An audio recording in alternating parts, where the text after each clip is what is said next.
اللہ تعالیٰ یہ تو نہیں چاہتا کہ ہم بھوکے رہیں اور پیاسے رہیں۔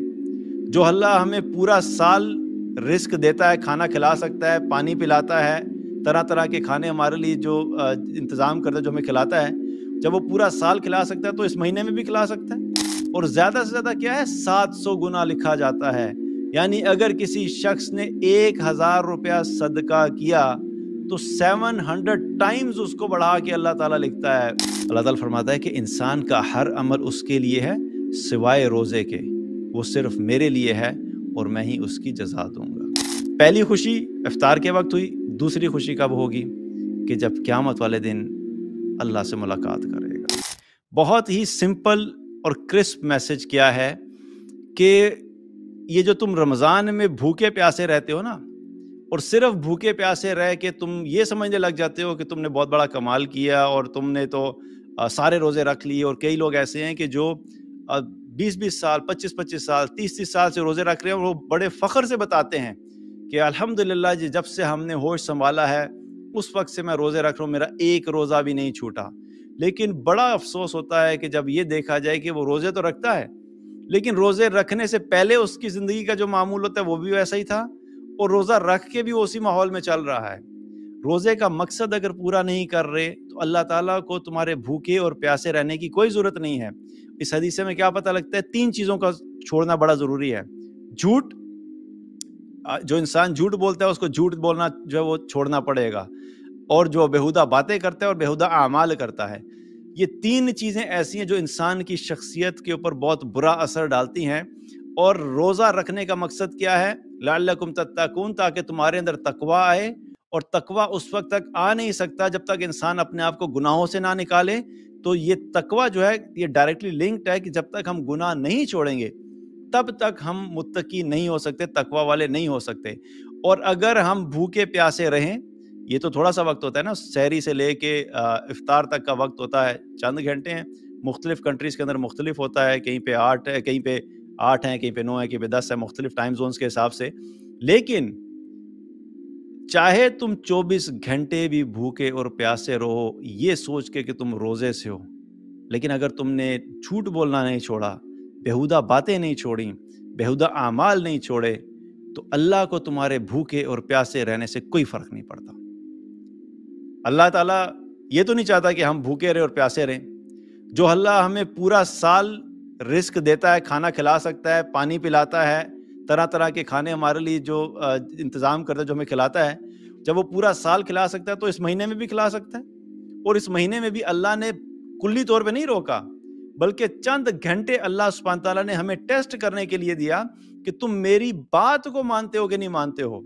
اصل مقصد بھوکا اور پیاسا رہنا نہیں ہے، اصل مقصد یہ ہے کہ اللہ پہلی چیز یہ چیک کرنا چاہتا ہے کہ جو تم پہ میں نے فرض کی چیز اس کو پورا کرتے ہو۔ کتب علیکم الصیام، پہلی چیز فرضیت کا میں نے حکم دیا تو تم نے اس کو فالو کیا، اور دوسری چیز لعلکم تتقون کہ تم تقوی اختیار کرتے ہو کہ نہیں کرتے ہو۔ یہ دونوں چیزیں ہیں جن کو اللہ سبحانہ تعالیٰ دیکھنا چاہتا ہے۔ اگر ان میں سے ایک کی اور دوسرا نہیں کیا تو اس آیت کے اندر اللہ تعالیٰ نے جو ہمیں حکم دیا ہے وہ پورا نہیں ہوگا۔ اس لیے بہت امپورٹنٹ ہے اپنے آپ کو ریمائنڈ کرانا، مجھے بھی اور آپ کو بھی، کہ اللہ تعالیٰ کو ہمارے بھوکے پیاسے رہنے سے کوئی فرق نہیں پڑتا، اور اللہ چاہتا بھی یہ نہیں ہے کہ ہم صرف بھوکے پیاسے رہیں۔ اللہ اس بھوک اور پیاس کے پیچھے جو تقوی ہے اس کو دیکھتا ہے۔ اللہ سبحانہ تعالیٰ اس بھوک اور پیاس کی وجہ سے انسان کے اندر جو تقوی پیدا ہوتا ہے اس کو دیکھتا ہے۔ اللہ تعالیٰ ان روزوں کو رکھنے کی وجہ سے جب انسان گناہوں کو چھوڑتا ہے اللہ یہ دیکھنا چاہتا ہے۔ جب انسان ان روزوں کو رکھنے کی وجہ سے اللہ کی اطاعت کرتا ہے اللہ تعالیٰ یہ دیکھنا چاہتا ہے۔ اللہ کو یہ چیز چاہیے ہے۔ تو مقصد کو سامنے رکھنا بڑا ضروری ہے کہ ہم تقوی کو فالو کرنے والے بنیں، تقوی والے ہو جائیں۔ اسی طریقے سے بخاری اور مسلم کی حدیث ہے جس میں اللہ کے نبی صلی اللہ علیہ وسلم نے فرمایا کہ ہر انسان کے نیک عمل کو 10 گنا سے لے کے 700 گنا تک بڑھا دیا جاتا ہے۔ اللہ تعالیٰ فرماتا ہے کہ مگر روزے کا معاملہ دیگر نیکیوں سے مختلف ہے، روزہ میرے لیے ہے اور میں ہی اس کی جزا دوں گا۔ بڑی زبردست حدیث ہے اللہ کی رحمت سے متعلق کہ رسول اللہ صلی اللہ علیہ وسلم کیا فرما رہے ہیں کہ اللہ تعالیٰ ہر عمل کا جو اجر ہے وہ 10 گنا سے کم 10 گنا جو ہے وہ دیتا ہے. مثلاً کہ اگر کسی شخص نے 1 روپیہ صدقہ کیا تو اللہ تعالیٰ ہمارے نامہ اعمال میں اس کو 1 روپیہ نہیں لکھتا، بلکہ کم سے کم جو ویلیو لکھی جاتی ہے وہ کیا ہے؟ 10 روپے لکھی جاتی ہے. آپ نے 100 روپیہ صدقہ کیا تو اللہ آپ کے نامہ اعمال میں 1000 روپے کا صدقہ لکھے گا. آپ نے 1,00,000 روپیہ صدقہ کیا، اللہ تعالیٰ کم از کم آپ کے نامہ اعمال میں 10 لاکھ روپیہ صدقے کے طور پہ لکھے گا. یہ کم سے کم ہے. اور زیادہ سے زیادہ کیا ہے؟ 700 گنا لکھا جاتا ہے. یعنی اگر کسی شخص نے 1000 روپیہ صدقہ کیا تو 700 ٹائمز اس کو بڑھا کے اللہ تعالیٰ لکھتا ہے. تو یہ اللہ کی رحمت ہے. یہ کس چیز پہ ڈیپینڈ کرتا ہے کہ انسان کا اخلاص کتنا ہے. جتنا زیادہ اخلاص ہوگا اتنی قیمت نامہ اعمال میں اس کی زیادہ لگے گی. تو اللہ تعالیٰ کی یہ بہت بڑی رحمت ہے. اور یہ کبھی کبھی میں جب اس حدیث کو دیکھتا ہوں، سنتا ہوں یا پڑھتا ہوں دوبارہ، تو یوں محسوس ہو رہا ہوتا ہے کہ جیسے اللہ چاہتا ہے کہ یہ تھوڑا سا کام کرے نا بندہ، تو بس اس کے لیے اتنا زیادہ لکھ لو کہ یہ کامیاب ہو جائے کسی طرح. مطلب ایک ہوتا ہے نا، ہمارے یہاں ڈفرینٹ ایٹیچیوڈز ہوتے ہیں. کچھ ٹیچر ہوتے ہیں جو اچھے خاصے پاس ہونے والے بچے کو بھی جو ہے وہ اسٹرکٹ مارکنگ کر کے فیل کر دیتے ہیں. اور کچھ ایسے ٹیچرز ہوتے ہیں جو بالکل فیل ہو رہا ہوتا ہے نا بچہ، اس پیپر میں سے بھی ڈھونڈتے ہیں کہ کوئی ایک چیز مجھے ایسی مل جائے کہ میں اس کو جو ہے کلیئر کر کے اس کو پاس کر دوں. اللہ سبحانہ تعالیٰ کی رحمت ایسی ہے کہ یوں لگتا ہے کہ بائی ڈیفالٹ اللہ سبحانہ تعالیٰ چاہتا ہے کہ میرے سارے بندے ہی کامیاب ہو جائیں. اور اللہ نے اس کامیابی کے لیے کامیابی کا کرائٹیریا اتنا آسان کر دیا. تم ایک نیکی کرو 10 گنا لکھوں گا، 700 گنا لکھوں گا. تم کرو تو صحیح، تھوڑا سا آگے بڑھو تو صحیح. لیکن پھر کیا فرمایا کہ یہ معاملہ باقی تمام چیزوں میں ہے. نماز پڑھو گے، زکوٰۃ دو گے، صدقہ کرو گے، ذکر کرو گے، کوئی بھی نیکی کرو گے، اس کا اجر کیا ہے؟ 10 گنا سے لے کے 700 گنا تک لکھ دیا جائے گا.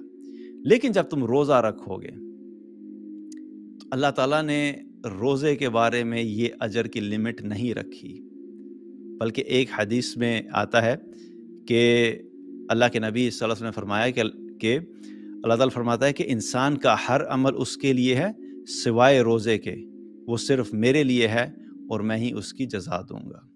اور اسی طریقے سے ایک اور حدیث سے ہمیں پتہ لگتا ہے کہ روزے کا اجر اللہ نے مخفی رکھا ہے. یہ اللہ قیامت والے دن نہیں بتائے گا کہ کیا دینا ہے. اس سے ہمیں یہ پتہ لگتا ہے کہ روزہ ایک ایسا عمل ہے جس کا اللہ نے اجر کا کوئی حساب نہیں رکھا. 10 گنا سے لے کے 700 گنا تک کی کیٹیگری میں آتا تو اللہ تعالیٰ روزے کو بھی اس میں ڈال دیتا. لیکن یہ اس سے بھی آگے کی چیز ہے. یہ اتنا بڑا عمل ہے کہ اگر ہم اس کی فضیلت اور اہمیت کو سمجھ جائیں تو ہم میں سے کوئی شخص بھی کبھی بھی رمضان کا روزہ مس نہیں کرے. تو یہ بہت بڑا عمل ہے جس کا اجر اللہ کی طرف سے جو ہے وہ کئی گنا ہوگا اور اللہ سبحانہ تعالیٰ ہی اس کو دے گا. اسی طریقے سے روزے دار کے لیے اللہ تعالیٰ نے 2 خوشیاں رکھی ہیں. حدیث میں آتا ہے، نبی کریم صلی اللہ علیہ وسلم نے فرمایا کہ روزے دار کے لیے 2 خوشیاں ہیں. ایک خوشی اسے اس وقت حاصل ہوتی ہے جب وہ افطار کرتا ہے، اور دوسری خوشی اسے اس وقت حاصل ہوگی جب وہ قیامت والے دن اللہ سے ملاقات کرے گا.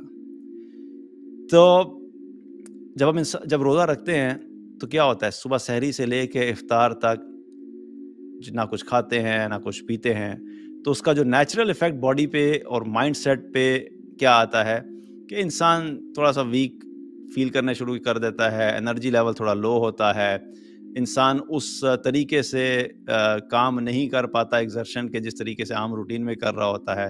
حالانکہ میں خود پرسنلی اس چیز کو یہ سمجھتا ہوں کہ ایک مومن کو روزے کی حالت میں بھی بالکل جو ہے وہ فریش رہنا چاہیے اور اس کو اسی طریقے سے کوشش کرنی چاہیے اپنی زندگی گزارے جیسے وہ نارمل گزارتا ہے، اور اس طرح شو کرے کہ ہم اللہ کی اطاعت کر رہے ہیں، لیکن ہم اللہ کی اطاعت کرنے میں تھکتے نہیں ہیں. ہم اللہ کی اطاعت میں جو ہے ہم پہ کوئی بوجھ نہیں ہے. کیونکہ بہت سے لوگ یہ سمجھتے ہیں نا کہ بھوکا پیاسا رہے کہ تو انسان پتہ نہیں زندگی کیسے گزارتا ہے. حالانکہ واللہ اگر آپ اس مائنڈ سیٹ کو اپنے چینج کر لیں کہ نہیں کوئی فرق نہیں پڑتا، چند گھنٹے تو ہیں، اگر چند گھنٹے نہیں کھایا اور نہ پیا تو کچھ نہیں ہوتا. اپنا کام نارمل جاری رکھیں، اپنی جاب نارمل جاری رکھیں. ٹھیک ہے ٹائمنگ چینج ہو جاتی ہیں، وہ ایک بہت بڑا ایک بینیفٹ ہے اسپیشلی مسلم کنٹریز کے اندر کہ جو آفیسز وغیرہ کی ٹائمنگز وغیرہ ہیں وہ تھوڑی سی کرٹیل کر دی جاتی ہے. لیکن اس کے باوجود بھی اگر نہیں بھی ہو تو ہمیں اللہ کی اطاعت میں کبھی بھی اپنے اوپر ایسا اثر نہیں لانا چاہیے جس سے یہ فیل ہو کہ ہم اللہ کی اطاعت کرتے ہوئے تھک گئے ہیں یا پریشان ہیں یا بوجھل ہیں. یہ چیز نہیں ہونی چاہیے. لیکن اس کے باوجود بھی کیونکہ فزیکلی انسان تھوڑا سا ویک ہو جاتا ہے، اس کو انرجی لیول ڈاؤن ہوتا ہے، تو جو ہی افطار کرتے ہیں تو کیا ہوتا ہے، جسم کو جب انرجی جاتی ہے، کھانا جاتا ہے، پکوڑے جاتے ہیں، سموسے جاتے ہیں، اندر جا کے پھر کیا کچھ بنتا ہے، لیکن بہرحال اندر جب انرجی لیول جاتا ہے تو کیا ہوتا ہے، انسان کو خوشی محسوس ہوتی ہے، راحت محسوس ہوتی ہے، جسم کے اندر نشاط ہوتے ہیں، تو اس سے انسان اچھا فیل کرتا ہے. پہلی خوشی تو یہیں پہ مل گئی، اور پھر اس کے ساتھ ساتھ ایک خوشی اور ہوتی ہے کہ جب انسان روزہ مکمل کر لیتا ہے تو اس کو یہ احساس ہوتا ہے کہ الحمدللہ اللہ نے مجھے ایک نیکی کرنے کی توفیق دی، خیر و عافیت سے مجھے ایک روزہ گزارنے کی توفیق دی. یہ خوشی ایک الگ سے ہوتی ہے، کیونکہ ایمان والا وہ ہوتا ہے کہ جب وہ نیکی کرتا ہے تو اس کو نیکی کرنے پہ خوشی محسوس ہوتی ہے، اور جب وہ گناہ کرتا ہے تو گناہ کرنے پہ اس کے دل کے اندر کراہت اور جو ہے غم کی کیفیت ہوتی ہے. یہ ایمان کی علامت بھی ہے. تو پہلی خوشی افطار کے وقت ہوئی. دوسری خوشی کب ہوگی؟ کہ جب قیامت والے دن اللہ سے ملاقات کرے گا، جب اللہ تعالیٰ کے سامنے جائیں گے اپنی ساری زندگی کے روزے رکھے ہوئے، اور اللہ سبحانہ تعالیٰ ہمیں ان روزوں کی وجہ سے ہمارے ساتھ جو معاملہ کرے گا، تو وہ جو اجر ہے، وہ جو خوشی ہے کہ جب انسان کو یہ احساس ہوگا کہ میں نے جو روزے رکھے تھے آج مجھے نظر آ رہا ہے کہ اس کا کیا بینیفٹ ہے. دنیا میں تو لوگ جو ہیں وہ چھوٹی چھوٹی باتوں کے اوپر روزے چھوڑ دیتے ہیں. کوئی اس لیے روزہ نہیں رکھتا کہ مجھ سے سگریٹ نہیں چھوٹتا، کوئی اس لیے روزہ نہیں رکھتا کہ میرے سر میں درد ہوتا ہے. ٹھیک ہے، ایک ایکسٹریم میڈیکل کنڈیشن الگ بات ہے، لیکن چھوٹی چھوٹی چیزوں پہ روزے چھوڑ دیتے ہیں. میں تو چائے کے بغیر دن نہیں گزار سکتا، نہیں بھی میری تو جاب ایسی ہے، اس جاب کے اندر میں اگر کچھ کھاؤں پیوں نہیں میرا تو گزارا ہی نہیں ہوتا. اپنے لیے لیم ایکسکیوزز بنائے ہوئے ہیں. تو جو چھوٹے چھوٹے بلا وجہ کے ایکسکیوزز ہیں وہ فرض کے لیے جو ہے وہ قبول نہیں ہے، الا یہ کہ واقعی کوئی ایکسٹریم کنڈیشنز ہیں جو کہ واقعی انسان کے لیے مشکل ہے، کہ کوئی ایسی کرونک ڈیزیز ہے کہ جس کی وجہ سے انسان کے لیے جو ہے نا وہ مشکل ہو جاتا ہے کہ وہ روزہ رکھ ہی نہیں سکتا. وہ ایک الگ بات ہے. میں نارمل انسان کی بات کروں جو بالکل ٹھیک ہے. تو وہ ساری خوشی جو قیامت والے دن روزے دار کو ملنے والی ہے، جو چھوڑیں گے دنیا میں روزے، وہ پھر قیامت والے دن اس چیز سے محروم ہو جائیں گے.